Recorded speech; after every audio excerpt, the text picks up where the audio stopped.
बहुत समय पहले एक घना और रहस्यमयी जंगल था।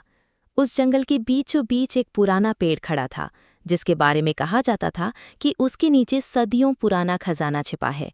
लेकिन उस पेड़ तक पहुंचना आसान नहीं था। गांव के लोग अक्सर जंगल से गुजरते, मगर जैसे ही वे उस पुराने पेड़ के पास पहुंचते, अजीब आवाजें सुनाई देती। कभी शेर की दहाड़, कभी घंटियों की झनकार, कभी बच्चों की हंसी। डर के मारे कोई वहां ज्यादा देर नहीं रुक पाता।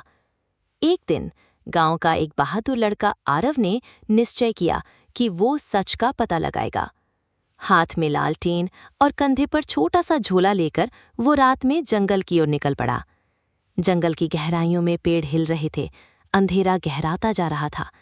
अचानक उसके सामने एक बूढ़ा साधु आया और बोला, बेटा, अगर तुझे खजाना चाहिए तो 3 परीक्षाओं से गुजरना होगा।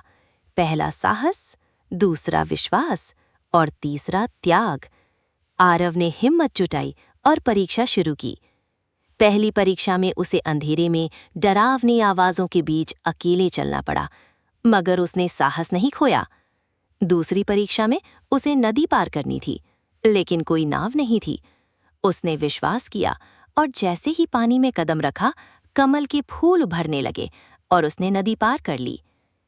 तीसरी परीक्षा सबसे कठिन थी। खजाने तक पहुंचने के लिए उसे अपनी सबसे प्यारी चीज छोड़नी थी। आरव ने अपने पिता की दी हुई सोने की अंगूठी त्याग दी। जैसे ही उसने